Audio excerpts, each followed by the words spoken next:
Nashik road police ठाण्यातील गुन्हे शोध पथकाच्या धुरंधर पोलीस अंमलदारांनी पिंपरी चिंचवड येथे घरफोडी करून मुद्देमाल नाशिक रोड येथे विक्री करण्यासाठी आणलेल्या आरोपीस मुद्देमालासह ताब्यात घेतले।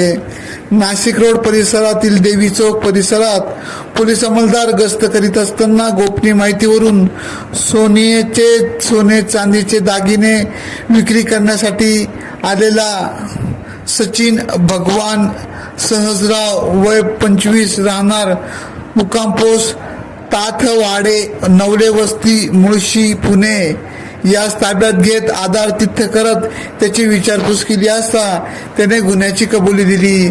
त्याच्या ताब्यातून 35 लाख रुपये किमतीचे 23 तोळे सोने व दागिने 1 तोळा सोन्याची लगड असा मुद्देमाल हस्तगत करण्यात आला।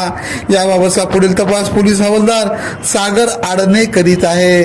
सदरची कामगिरी नाशिक रोड पोलीस स्टेशनचे वरिष्ठ पोलीस निरीक्षक जितेंद्र सपकाळे, गुन्हे शोध पथकाचे पोलीस निरीक्षक बडे साहब नाईकवाडे, पुलिस अतुल चौधरी, प्रवीण सूर्यवंशी, गुन्हे शोध पथकाचे विशाल पाटील, सागर आडणे, महेंद्र जाधव, पोलीस हवालदार संध्या कांबळे, अरुण गाडेकर, रोहित शिंदे, योगेश रानडे आदींनी केली।